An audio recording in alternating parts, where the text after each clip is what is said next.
பெண் பெண் என்றால் என்ன?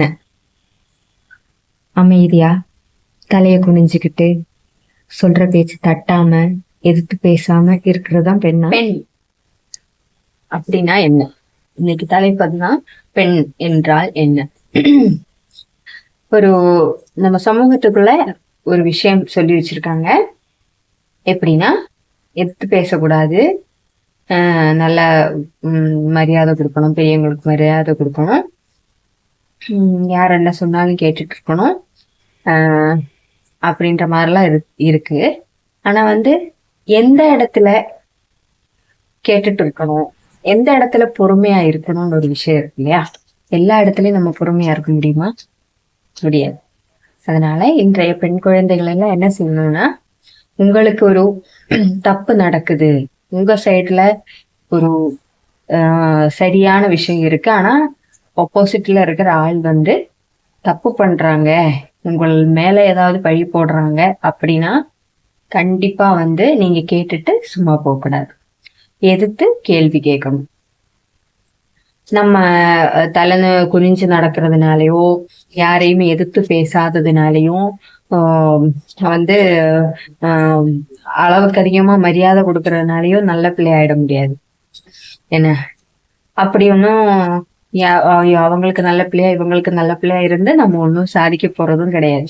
நீங்க உங்களுக்கு உண்மையா இருந்தா போதும். உங்களோட வாழ்க்கையில நீங்க எடுக்கிறது தான் முடிவு. ஒரு வயசுக்கு அப்புறம், அதாவது ஒரு 18 வயசு, நேற்று தலைப்பு பார்த்துருந்தீங்கன்னா கண்டிப்பா பாருங்க. 18 வயதுல இருந்து ஒரு வீடியோ போட்டிருக்கேன், அதை பார்த்துட்டு வாங்க. அதுல நான் பேசியிருப்பேன். ஒரு 18 வயசுல நமக்கு கன்ஃபியூஷனான ஸ்டேஜ். ஸோ அந்த வயசுல முடிவெடுக்கவோ ஏத்து பேசவோ வேணாம். ஆனா சரியான விஷயம் இல்லை அப்படின்னா, தப்பான விஷயம்னா எந்த வயசுல வேணாலும் நம்ம எடுத்து கேட்கலாம், தப்பு கிடையாது. எந்த இடத்துல நம்ம எடுத்து பேச போறோம் அப்படின்னா, உங்களுக்கு இப்போ நீங்க சரியான விஷயம் பண்ணிட்டீங்க, ஆனா அவங்க ஆப்போசிட்ல நிக்கிறவங்க தப்பா ஒரு விஷயத்த உங்ககிட்ட சொல்லி, இல்லாட்டி மத்தவங்க கிட்ட சொல்லி உங்களை ஒரு எப்படி சொல்றது, ஒரு தப்பானவங்களா காட்டுறாங்கன்னா, நீங்க அந்த இடத்துல கண்டிப்பா பேசணும். உங்களுக்காக பேசுறதுக்கு நீங்க மட்டும்தான் இருக்கீங்க, வேற யாரும் பேச வர மாட்டாங்க. திமிர் பிடிச்ச பொண்ணுன்னு சொன்னா சொல்லிட்டு போறாங்க. ஏன் நம்ம எல்லாமே கேட்டு உட்காரணுங்கிற அவசியம் கிடையாது. ஏன்னா உங்ககிட்ட நியாயம் இருக்கு. நீங்க பண்ணாத ஒரு தப்பு உங்க மேல பிளேம் பண்றாங்கன்னா, நீங்க அதை கேட்டுட்டு இல்லைங்க நான் பண்ணலைங்க அப்படி மட்டும் பேசுனேன்னா கண்டிப்பா என்ன சொல்லுவாங்க, ஆமா இந்த பொண்ணு ஏதாவது தப்பு பண்ணி இருக்கும், இல்லாட்டினா இப்படி அமைதியா இருக்குமா அப்படின்னு. நம்ம தப்பு பண்ணலைன்னா கண்டிப்பா எதிர்த்து கேள்வி கேளுங்க. உங்களுக்கு ஒரு தப்பான விஷயம் நடக்குதுன்னா, அதாவது இப்போ ஒரு பஸ்ல எல்லாம் போகும்போது நிறைய அபியூசஸ் நடக்குது. இப்போ பின்னாடி இருந்து சுரண்டுறது, இந்த வேலையெல்லாம் நிறைய பண்றாங்க. எனக்கே அனுபவம் இருக்கு. நிறைய தடவை பஸ்ல இங்க இருந்து கேரளாவுக்கு போகும்போது, அப்போ நான் ரொம்ப சின்ன வயசு, இந்த வயசுல இருக்கிற மெச்சூரிட்டி அப்ப எனக்கு கிடையாது. இப்பயும் மெச்சூரிட்டி இருக்கான்னு கேட்டா வயசு சம்பந்தமான விஷயம் கிடையாது. மெச்சூரிட்டி கேட்டா மெச்சூரிட்டி அந்த அளவுக்கு இருக்கான்னு கேட்டா எனக்கு அந்த அளவுக்கு இருக்கான்னு கொஞ்சம் யோசனையா தான் இருக்கு. இருந்தாலும் சொல்றேன். அப்ப பஸ்ல போகும்போது எனக்கு நிறைய தடவை அந்த மாதிரி நடந்திருக்கு. அந்த சமயத்துல நான் ரொம்ப சின்ன பொண்ணுங்கிறதுனால எனக்கு சரியா தமிழும் தெரியாது. அப்போ ஒருத்தர் பஸ்ல பின்னாடி சீட்ல உட்காந்துக்கிட்டு தூங்குற மாதிரி எப்படி படுத்திருக்காங்க. எனக்கு பின்னாடி இருந்து அந்த கைகளை வச்சு சுரண்டுறாங்க. அப்ப எனக்கு என்ன பண்றதுன்னே தெரியல, கொஞ்சம் ஒதுங்கி உக்காந்துட்டேன். மறுபடியுமே பின்னாடியில இருந்து சுரண்டுறாங்க. சுரண்டின உடனே எனக்கு டக்குன்னு கோபம் வந்துருச்சு. என்ன பண்ணலாம் அப்படின்னு யோசிச்சுட்டு, சரி கண்டக்டர்கிட்ட சொல்லிடுவோமா அப்படின்னு எந்திரிச்சிருந்தேன். சார் அப்படின்னு கூப்பிட்டேன். சார்னு கூப்பிட்ட உடனேவும் நான் வந்தாரு. என்னப்பா அப்படின்னு சொல்லி கேட்டாரு. இந்த ஒரு பின்னாடில இருந்து சுரண்டுறாங்க அப்படின்னு சொல்லி சொன்னேன். அப்புறம் அவர் பார்த்தாரு. பார்த்துட்டு அப்படி இங்க உட்காந்துருக்க, அங்க போயிருக்காருயா சொல்லிட்டு அனுப்பிச்சு விட்டாங்க. ஆனாலுமே நம்ம ஏதோ தப்பு பண்ண மாதிரியே நம்மள பாத்துக்கிட்டு இருந்தாங்க. அப்ப நான் நினைச்சேன், என்னடா அது நம்ம ஏதாவது தப்பா சொல்லிட்டோமோ அப்படின்னு நினைச்சேன். ஆனா இப்ப இருக்கிற நானா இருந்தா அறைய கூட செய்வீங்க. ஏன்னா அந்த அளவுக்கு இப்ப எனக்கு ஒரு தைரியம் இருக்கு. நம்மளோட விஷயத்த நம்ம தான் ஃபேஸ் பண்ணி ஆகணும். அதனால யாரையும் கூப்பிட்டுக்கிட்டெல்லாம் இருக்கக்கூடாதுன்னு இருக்கேன்.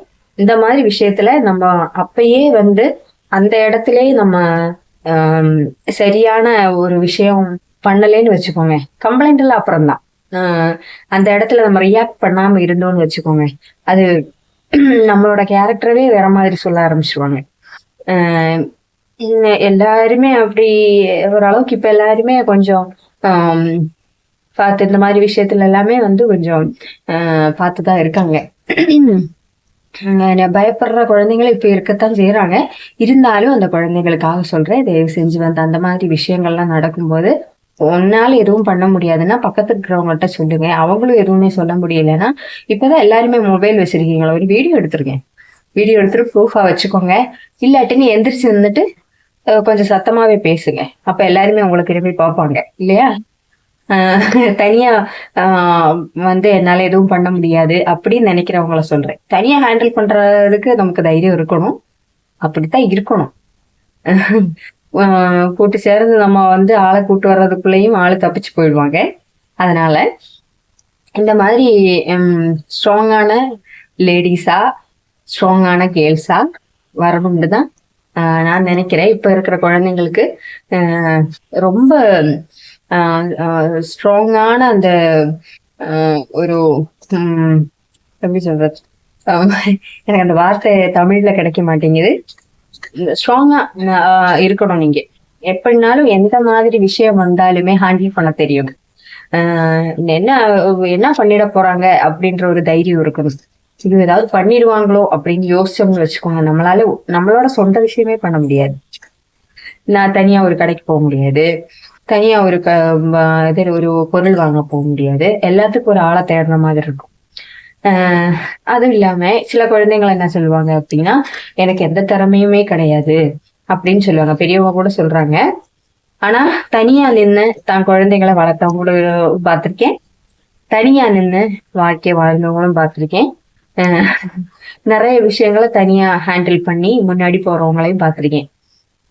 எல்லாத்துக்கும் நம்ம ஒரு ஆளை தேட போனோம்னா என்னைக்குமே நமக்கு வந்து ஆள் கூடயே இருக்க மாட்டாங்க. ஒரு சிச்சுவேஷன்ல எல்லாருமே தனியாயிடுவோம் இல்லையா? அப்ப யாரை கூப்பிடுவீங்க? திறமை இல்லைன்னு சொல்லாதீங்க. வரைகிறதோ, எழுதுறதோ, வாசிக்கிறதோ, பாடுறதோ, இந்த மாதிரி விஷயங்கள் மட்டும்தான் திறமைன்னு நினைக்காதீங்க. நல்ல விஷயங்கள் மற்றவங்களுக்கு சொல்லி கொடுக்கறது சரி, மற்றவங்களை மதிக்கிறது சரி, மற்றவங்களுக்கு ஏதாவது ஒரு பிரச்சனை நான் போய் நிக்கிறதும் சரி, ஏதாவது ஒரு சின்ன சின்ன உதவிகள் உங்களால செய்ய முடியும்னாலும் சரி, இதெல்லாமே ஒரு சரி திறமை தாங்க, எல்லாருக்குமே வந்துடாதுங்க. அதனால யாருமே வந்து அந்த மாதிரி பெண் குழந்தைங்களை லேசா எடை போடாதீங்க. இப்ப அப்யூசஸ் நிறைய நடக்குதுன்னு சொல்லி நிறைய வீடியோஸ் வருது நமக்கு. இப்ப கூட யூடியூப்ல பார்த்தேன், ஒரு பொண்ணை அடிச்சு சிலிண்டரை வச்சு அடிச்சு 2 பல்லு பூரா போயிருக்கு. அந்த மாதிரி அடி வாங்கி ஒரு வாழ்க்கை வாழணுமாங்க? அப்படி செல்ஃப் ரெஸ்பெக்டை இழந்து அப்படி ஒரு வாழ்க்கை உங்களுக்கு வாழணுமா? தனியா கிளம்பி வந்துட்டே இருக்கணுங்க. அப்படி ஒரு வாழ்க்கை உங்களுக்கு தேவையில்லைங்க. ஏங்க அந்த மாதிரி ஒரு வாழ்க்கை தான் வாழணும்னா உங்களுக்கு உங்க மேல மதிப்பே இல்லைன்னு தானே அர்த்தம். உங்க வாழ்க்கைன்றது உங்க வாழ்க்கையா இருக்கணும், நீங்க வாழ்ற வாழ்க்கையா இருக்கணும். அதை விட்டுட்டு அவங்களுக்காக வாழ்றேன், இவங்களுக்காக வாழ்றேன்னு, ஐயோ என் ஹஸ்பண்ட் வந்து குடிக்கலைன்னா ரொம்ப நல்லவரு, குடிச்சாத்தையும் கெட்டவரு, இல்லாட்டினா சந்தேகப்படுற சமயத்துல மட்டும்தான் அவர் வந்து மோசமானவரு, இல்லாட்டி எங்க அப்பா வந்து குடிச்சாத்தே அடிப்பாரு, மத்த சமயத்துல நல்லவரு, அந்த மாதிரி நீங்க யோசிக்கவே யோசிக்காதீங்க. ஏன்னா அபியூஸ் பண்ண ஆரம்பிச்சாலே அந்த இடத்துல வந்து நீங்க உங்களை இழக்கிறீங்கன்னு அர்த்தம். உங்களுக்கு உங்க மேல, உடம்பு மேல, உங்க மனசு மேல அக்கறை கிடையாதா? உங்களுக்கு வாழணும்ன்ற ஆசை கிடையாதா? உங்க குழந்தைங்க இருந்தாங்கன்னா குழந்தைங்களை படிக்க வைக்க வேணாமா? இப்படி அடி வாங்கி நீங்க செத்து போனா யாருக்கு நஷ்டமாக போகுது? உங்க குழந்தைக்கு, உங்க வீட்டுல இருக்கிறவங்களுக்கு தான் நஷ்டமாக போகுது. அடி வாங்குறதுனால ஒண்ணும் நீங்க நல்லவங்க ஆயிட போறது கிடையாது. இந்த மாதிரி பிரச்சனைகள் எல்லாம் வரும்போது பொன் குழந்தைங்கன்னா என்னன்னு காட்டுங்க. திருப்பி அடிச்சா தப்பில்லைன்னு சொல்றேன். ஏன் அதை திருப்பி அடிச்சா அவங்களுக்கு வலிக்குமான்னு யோசிக்கிறீங்களா? ஏன் உங்களுக்கு அடிக்கும் போது உங்களுக்கு வலிக்கலையா? வலிக்காதுன்னு நினைக்கிறீங்களா? நல்ல ஒரு அடி கொடுத்தோம்னு வச்சுக்கோங்க, கண்டிப்பா திருந்துறதுக்கு வாய்ப்பு இருக்கு. அப்படி இல்லையா, நேரா போங்க, கம்ப்ளைண்ட் கொடுங்க, டிவோர்ஸ் அப்ளை பண்ணுங்க. ஏதாவது ரிலேஷன்ஷிப்ல இருந்தாலுமே வந்து டாக்ஸிக்கா இருக்காங்க அப்படின்னா கண்டிப்பா வந்து அதுக்கு ஒத்துழைக்காதீங்க. ஒரு தடவை உங்களை வந்து ஒரு விஷயத்த சொல்லி பிளேம் பண்ணி நீ தப்பு பண்ண அப்படின்னு சொல்லி பேசுவாங்க. என்ன, நீ இதைத்தான் பண்ணேன் அப்படின்னு பேசுவாங்க. நம்ம அந்த இடத்துல ஆமா நான் அதை பண்ணேன் அப்படின்னு சொல்லி ஏத்துக்கிட்டு போனீங்கன்னு வச்சுக்கோங்க, அப்புறம் வந்து உங்களை சொல்லி பிரயோஜனம் கிடையாது. அதை கேட்டுட்டு இருக்கக்கூடாதுன்னு தான் நான் சொல்றேன். அந்த மாதிரி ஒரு தடவை சொல்லும் போதே நீங்க சுதாரிச்சுக்கிட்டு இந்த மாதிரி ஒரு ரிலேஷன்ஷிப் நமக்கு தேவையான்னு நீங்க ஒதுங்கி போனீங்கன்னு வச்சுக்கோங்க, நீங்க கண்டிப்பா நல்லா இருந்திருப்பீங்க. அதை விட்டுட்டு ஐயோ அவன் அந்த நேரத்துல சந்தேகப்பட்டு பேசிட்டான், அது அதனாலே சொல்லி காரணம் காட்டாம ஒரு தடவை சொல்லும் போதே நீங்க அந்த இடத்த விட்டு விலகி போய்கிட்டே இருங்க. உங்களுக்கு இன்னும் வாழ்க்கையில நிறைய விஷயங்கள் இருக்கு. கல்யாணம், ரிலேஷன்ஷிப்பு, இந்த மாதிரி விஷயங்கள் மட்டும்தான் உங்களுக்கு பெருசா தெரியுதா? உங்க வாழ்க்கையில சாதிக்க வேண்டிய எவ்வளவு விஷயங்கள் இருக்கு, நிறைய படிக்க வேண்டியது இருக்கு. வாழ்க்கை பாடங்கள் நிறைய படிக்க வேண்டியது இருக்கு. நீங்க முன்னாடி போக வேண்டியது இருக்கு. உங்களுக்கு இந்த சில லட்சியங்கள் எல்லாம் இருக்கும். அந்த லட்சியங்கள் எல்லாம் பார்க்க வேண்டாமா? உங்க ஆசைகளை என்னைக்கு நிறைவேற்றுவீங்க? நீங்க இன்னொரு இடத்துல அடி வாங்கிக்கிட்டு அடி வாங்குறது அன்புன்னு காட்ட போறீங்களா? இல்லாட்டினா பேசியே கொள்வாங்க நிறைய பேர். அந்த பேச்சு வாங்கிக்கிட்டு அவங்க பண்ற விஷயத்துக்கெல்லாம் மண்டையாட்டிக்கிட்டு உட்கார்றதே வந்து சுயமரியாதைன்னு நினைக்கிறீங்களா?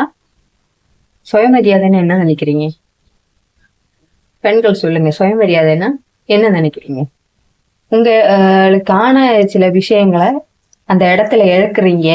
உங்களை ஒருத்தர் வந்து அடிக்கிறாரு அப்படின்னா அந்த அடி வாங்கிட்டு இருக்கிறது கிடையாது சுயமரியாதை. அதை எதிர்த்து நீ ஏன் அடிக்கிற அப்படின்னு கேள்வியை கேட்கறதுனால உங்களுக்கு ஒன்றும் குறைஞ்சு போவதில்லை. உங்களை இன்னைக்கு கையை வச்சுன்னா நாளைக்கு பிள்ளைய கை வைக்க மாட்டாங்களா? எவ்வளவுதான் நம்ம சொல்லி கொடுத்தாலுமே இந்த உலகம் அப்படிதான் இருக்குன்னு எனக்கு தோண ஆரம்பிச்சிருச்சு. பல நேரங்களில் நினைப்பேன் இந்த மாதிரி நம்ம ஒரு வீடியோ மேக் பண்ணி போடணும் அப்படின்னு. அப்புறம் யோசிப்பேன், நம்ம என்னதான் சொன்னாலும் கேட்க போறது கிடையாது. நிறைய பேர்கிட்ட சொல்லியிருக்கேன், அது எப்படி அப்படிலாம் பண்ண முடியாது, நான் போய் எங்க நிற்பேன், எங்க போய் என்ன மாதிரி பொழப்பு பொழைக்க முடியும், வீட்டுக்காரரோட சப்போர்ட் இல்லாம எப்படி வாழ முடியும், எனக்கு வேலை இல்லை, நான் அவரை சார்ந்ததா இருக்கேன், இப்படி இப்படி பேசி பேசி கொடுன்னு யார்கிட்டையும் கெஞ்சாதுங்க. முதல்ல யார் பின்னாடியும் போய் ஐயோ என்னை விட்டு போகாதே, எனக்கு வாழ்க்கையை கொடு அப்படின்னு கேட்காத. உங்க வாழ்க்கையில இருக்கிற எல்லா விஷயத்துக்கும் உங்க கையில சொல்யூஷன் இருக்கு. யாரு உங்களை வாழ வைக்கணும்ன்ற அவசியம் கிடையாது. நீங்க தான் வாழ போறீங்க. உங்க கையில தான் இருக்கு சொல்யூஷன்ஸ் எல்லாமே. என்னோட வாழ்க்கையில் நடந்த ஒரு விஷயம், ஆரம்ப காலகட்டத்துல வந்து வந்த சமயத்துல எனக்கு ரொம்ப சின்ன வயசு. அப்ப வந்து கொஞ்சம் தான் தமிழ் தெரியும், முக்கால்வாசி மலையாளம் தான் பேசுவேன். அப்படி இருக்கும்போது எங்க டாக்டரோட அப்பா இறந்து போயிட்டாங்க.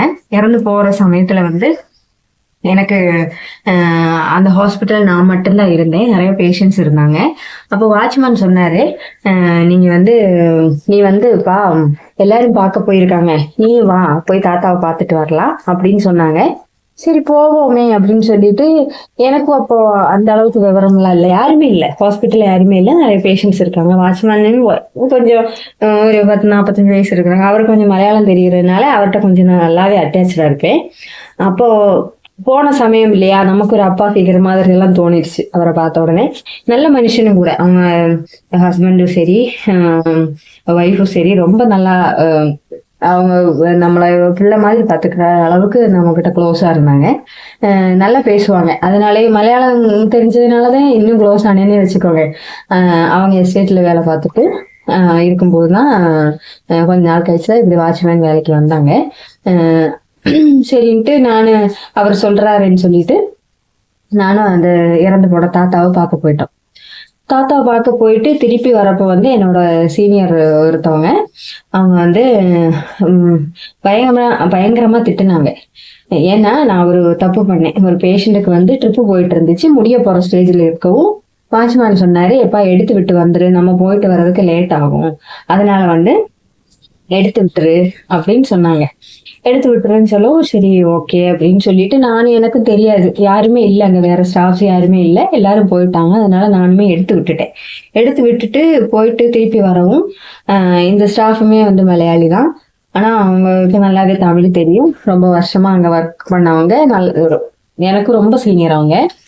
அப்படி வந்ததும் ஒண்ணுமே கேட்கல, எதுவுமே கேட்காம ஒரு ஆப்ரேஷன் பண்ண பேஷண்ட்டுக்கு ட்ரிப் எடுத்து விட்டுட்டு நீ பாட்டுக்கு போயிட்ட அப்படி இப்படின்னு சொல்லி அந்த சமயத்துல எனக்கு அவ்வளவு தமிழ் தெரியாது. அதனால அவங்க பேசுறதெல்லாம் எனக்கு அவ்வளவு கஷ்டமா இருந்துச்சு. என்கிட்ட மலையாளத்துல பேசினா பரவாயில்ல, வார்டு ஃபுல்லா பேஷண்ட் இருக்காங்க, இல்லாட்டி தனியா கூப்பிட்டு போய் என்கிட்ட என்ன இந்த மாதிரி எல்லாம் பண்ணி வச்சிருக்கேன் உனக்கு தெரியாதா, இல்லாட்டி என்கிட்ட ஒரு வார்த்தை கேட்டிருக்கலாம்ல, இல்லாட்டி யாராவது வந்ததுக்கு அப்புறம் போயிருக்கலாம்ல, எதுவுமே என்கிட்ட கேட்கல. எதுவுமே கேட்காம என்ன உன் அம்மாவுக்கு வைக்கரிசி போட போனீங்கன்னு கேட்டாங்க. அந்த வார்த்தை எனக்கு அந்த அளவுக்கு எனக்கு இன்னுமே வலிக்குது. அதனால இப்ப கூட எனக்கு அவங்கள என் வாழ்க்கையில நான் பார்க்க கூடாதுன்னு நினைக்கிற நபர்களில் ஒருத்தவங்க. உண்மையிலே நான் அன்னைக்கு ரொம்ப டவுனா போயிடுச்சு, எனக்கு என்ன பேசணும்னு தெரியாது. ஆனா திருப்பி நானும் என்னென்னமோ எல்லாம் சொல்ல ட்ரை பண்ணேன். ஆனா வந்து அவங்க வந்து அதை கேட்டுக்கவே இல்லை. அவ்வளோ தூரம் எனக்கு அதை ஏத்துக்கவே முடியல. நமக்கு தெரிஞ்ச ஒருத்தவங்க, எப்படி சொல்றது, வெளியூர்ல இருந்தோம்னா, இப்போ தமிழ்நாட்டுல இருந்து ஒருத்தவங்க இப்ப கேரளாவுக்கு போயிருக்காங்க, அங்க ஒரு தமிழ்நாட்டுக்காரரை பார்த்தோம்னா நம்ம சந்தோஷப்படுவோம்ல, அது மாதிரிதான் இங்க வேலைக்கு வந்தப்போ மலையாளிஸ் நிறைய பேர் இருந்தாங்க. அதனால அவங்க எல்லாம் பார்த்தோன்னே எனக்கு சந்தோஷம் ஆயிடுச்சு. சரி நமக்கு ஏதோ ஒரு சப்போர்ட்டுக்கு பேசுறதுக்கு வைக்கிறதுக்கு ஆளு இருக்காங்களே அப்படின்னு. ஆனா இந்த மாதிரி பேசின உடனே எனக்கு உண்மையிலேயே ரொம்ப கஷ்டமா போச்சு. ஏன்னா எனக்கு வயசு ரொம்ப கம்மி. அந்த சமயத்துல எனக்கு வீட்டை விட்டு வந்த கஷ்டம் வந்து 1 வீக் கூட ஆகலை, அந்த சமயத்துலதான் இது நடந்துச்சு. எனக்கு என்ன பண்றது ஏது பண்றதுன்னு தெரியவே இல்லை. அதுக்கப்புறம் நான் அவங்க கிட்ட அவ்வளவா பேசுனதே இல்லை. ஏதாவது வேலை விஷயமா மட்டும் இது பண்ணுவேன். ஆனா நான் பண்ணது தப்பு தான். எனக்கு அந்த சமயத்துல எனக்கு அது தெரியாது, அதோட வேல்யூ தெரியாது. ஆனா இப்ப எனக்கு தெரியும், ஒரு பேஷண்ட்டுக்கு ட்ரிப் எல்லாம் போட்டிருக்குன்னா ஒரு ஆப்ரேஷன் பேஷண்ட்டுக்கு எதுக்காக பண்றாங்க என்ன ஏதுங்கிறதெல்லாம் எனக்கு தெரியும். அன்னைக்கு அவங்க வந்து நான் ஒரு 1 வீக் தான் ஆகுது எனக்கு இது மெடிக்கல் சம்பந்தமான விஷயங்கள்ன்றது வந்து, ஊசி பேர் தெரியும், இன்ஜெக்ஷன் போட தெரியாது, இன்ஜெக்ஷன் லோட் பண்ண தெரியும், அவ்வளவுதான். நம்ம குளுக்கோஸ் பாட்டில்ல சக்கரம் இருக்கு பாருங்க, அந்த சக்கரத்தை ஏத்தி இறக்க தெரியும், இது மட்டும்தான் எனக்கு தெரியும். அப்ப டாக்டர் கூட கிண்டலா கேட்டாங்க என்னை அங்க கொண்டு போய் அங்க அட்மிஷன் போடும்போது. டாக்டர் கூட அது சின்ன பிள்ளைக்கு கூட தான் தெரியும் குளுக்கோஸ் சக்கரத்தை ஏத்தி இறக்குறதுக்கு அப்படின்னு டாக்டர் கூட என்னை கிண்டல் பண்ணாங்க. ஆனா அதே இடத்துல இருந்து நான் வந்து நல்ல விதமா அந்த இடத்துல நல்லா பழகி நல்ல ஒரு விதமா நான் வெளியில வந்தேன். அந்த 2 வருஷத்துல நான் என்னால முடிஞ்ச வரைக்கும் மேக்சிமம் நான் படிச்சுட்டு தான் அந்த இடத்துல இருந்து வெளியில வந்தேன். அந்த அந்த விஷயத்துல நான் வந்து இன்னுமே வந்து அந்த இடத்துல பழகின விஷயங்கள் தான் இன்னுமே நான் என்னோட நர்சிங் கெரியர்ல இன்னும் நான் கொண்டு போய்கிட்டு இருக்கேன். அந்த இடத்துலயுமே ஒரு பொண்ணு தான் ஒரு பொண்ணுக்கு எதிராக இருந்திருக்கு. நான் பண்ணது தப்புன்னு எனக்கு எடுத்து சொல்லி இருக்கலாம். இந்த மாதிரி ஒரு பேஷண்ட்டை போய் உனக்கு எதுவுமே தெரியாதுப்பா, நீ ஒரு வார்த்தை நீங்க இங்க வெயிட் பண்ணிருக்கலாம், இல்லாட்டின்னா நாங்க யாராவது வந்ததுக்கு அப்புறம் போயிருக்கலாம், பேஷண்டோட நிலைமையை தெரியாம நீ இப்படி பண்ணிட்டியா அப்படின்னு சொல்லி பேசியிருந்தா உண்மையிலே எனக்கு அந்த அளவுக்கு கஷ்டப்பட்டிருக்க மாட்டேன்னு நினைக்கிறேன். ஆனா நான் தப்பு பண்ணேன். நான் ஒரு பேஷண்ட்டுக்கு அப்படி பண்ணியிருக்க கூடாது. வாட்ச்மேன் சொல்லுவேன், சரி அவர் ரொம்ப வருஷமா அங்க ஒர்க் பண்றவரு, அதனால அவருக்கு அதை பத்தி தெரியும்ன்ற ஒரு நம்பிக்கையில தான் நானுமே போனது. இந்த மாதிரிலாம் வாழ்க்கையில நடந்திருக்கு. அந்த இடத்துல வந்து அவ்வளோ அசிங்கப்படுத்தி என்னை பேசினாங்க, ஒரு சின்ன பொண்ணுன்னு கூட பார்க்காம. ஆனா இப்ப மேக்சிமம் நான் வந்து சண்டே எல்லாம் போடுவேன், பேசுவேன், ஒர்க்கில் பிரச்சனைகள் எல்லாம் ஒரு அப்பவும் பேசுவேன். ஆனா வந்து கடுமையான வார்த்தைகள் சொல்வேன்னு கேட்டா ரொம்ப யோசிச்சுதான் நான் வார்த்தைகளை விடுவேன். ஓரளவுக்கு சில சமயங்கள்ல நம்மள கண்ட்ரோல்ல இருக்கிற சமயத்துல சில வார்த்தைகள் சொல்லியிருக்கேன்னு வழியா, ஆனா அந்த அளவுக்கு ரொம்ப மோசமான வார்த்தைகள் எல்லாம் உபயோகிக்க மாட்டேன். ஏன்னா பெண்களுக்கு பெண்கள் தான் எதிரின்னு சொல்ற மாதிரி என் வாழ்க்கையில நிறைய நடந்திருக்கு. நான் வந்து ஒர்க் பண்ற இடத்துல வந்து இன்னொரு இடத்துல ஒர்க் பண்ணும்போது கூட ஒர்க் பண்ணாங்க அப்படின்னா நிறைய என்னோட கேரக்டரை பத்தி எல்லாம் தப்பா பேசியிருக்காங்க. நல்லா அவ்வளோ க்ளோஸா என் முன்னாடி பேசிக்கிட்டு பின்னாடி வந்து மற்றவங்க கிட்ட அவ்வளோ மோசமா என்னை பத்தி பேசுவாங்க. அவ்வளோ மோசமா பேசியிருக்காங்க. நான் அவங்க இந்த அந்த இடத்த விட்டு அவங்க போனதுக்கு அப்புறம் தான் என்னை சுத்தி இருக்கிறவங்க என்கிட்ட வந்து சொல்றாங்க, உன்னை பத்தி இப்படி பேசியிருக்காங்க. நான் வந்து நர்சிங் படிக்க போன சமயத்துல எல்லாம் நர்சிங் படிக்க போல வேற எங்கேயும் போறேன்ற மாதிரி எல்லாம் அவ்வளவு தூரம் சொல்லியிருக்காங்க. சரி, அப்பெல்லாம் நான் யார்கிட்டயுமே அந்த அளவுக்கு எல்லாம் எதிர்த்து பேச மாட்டேன். ஒரு தடவை எதிர்த்து பேசும்போது கூட என்னை சுத்தி இருக்கிறவங்க என்ன சொல்லிட்டாங்கன்னா, பாரு திமிர பாரு எப்படி பேசுறா அப்படின்னு சொன்னாங்க. ஆனா நான் அந்த இடத்துல எவ்வளவு வலி அனுபவிச்சிருக்கேன்னு அந்த சுத்தி இருக்கிறவங்களுக்கு தெரியாது. அவ்வளவு தூரம் கஷ்டப்பட்டேன் நானு. அவ்வளவு தூரம் என்னைய பேசியிருக்காங்க. பெண் குழந்தைங்களுக்கு படிப்பு முக்கியம், படிக்க முக்கியம் நான் எவ்வளவு தூரம் பேசுறேன்னா, என்னால சரியா படிக்க முடிஞ்சது இல்லை. நான் வந்து வேலைக்கு சேர்ந்ததுக்கு அப்புறம் என்னோட முயற்சியால தான் நான் திரும்ப படிக்க ஆரம்பிச்சேன். எனக்கு கிடைச்சதெல்லாம் நான் படிக்க ஆரம்பிச்சேன். ஒவ்வொன்றும் இப்ப கூட நான் பியூட்டிஷியன் படிச்சேன். அதுக்கு முன்னாடி வந்து கம்ப்யூட்டரு, டைப்ரைட்டிங்கு, இந்த மாதிரி எல்லாமே தமிழ், இங்கிலீஷ் டைப் ரைட்டிங் எல்லாம் கத்துக்கிட்டேன். அப்புறம் நர்சிங் கத்துக்கிட்டு இருக்கேன். இப்ப பியூட்டிஷியன் படிச்சிருக்கேன். எனக்கு இன்னுமே வந்து டிகிரி படிக்கணும்னு ஆசை இருக்கு. அது என்னைக்கு நடக்கும் தெரியல. ஆனா ஒரு நாள் நான் கண்டிப்பா டிகிரி படிக்கணும்னு ஆசைப்படுறேன். எனக்கு கொரோனா டைம்ல தான் நான் வந்து +2 எழுதினேன். அவ்வளோ வருஷம் கழிச்சு நான் கஷ்டப்பட்டு +2 எழுதினேன். எழுதினதுக்கு அப்புறம் டிகிரி போகணும் அப்படின்னு நினைச்சுக்கிட்டு இருந்தோம். அந்த சமயத்துல கொரோனா வந்ததுனால எனக்கு அந்த சமயத்துல போக முடியாம போச்சு. திரும்ப அதுக்கப்புறம் அது அப்படியே கண்டினியூவா போயிடுச்சு. அதுக்கப்புறம் எனக்கு போகவே முடியல. என்னைக்காவது இருந்தாலும் நான் வந்து ஒரு டிகிரியாவது படிக்கணும்னு நினைச்சுக்கிட்டு இருக்கேன்.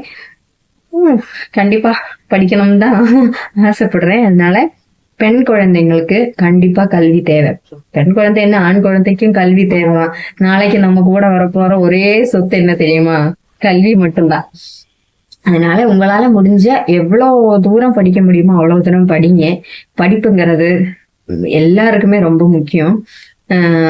வாழ்க்கையில நம்ம என்னதான் சம்பாதிச்சாலும் அந்த படிப்புங்கிறது அது ஒரு தனிங்க. கிடைக்காதவங்களுக்கு தான் அதோட அருமை தெரியும்.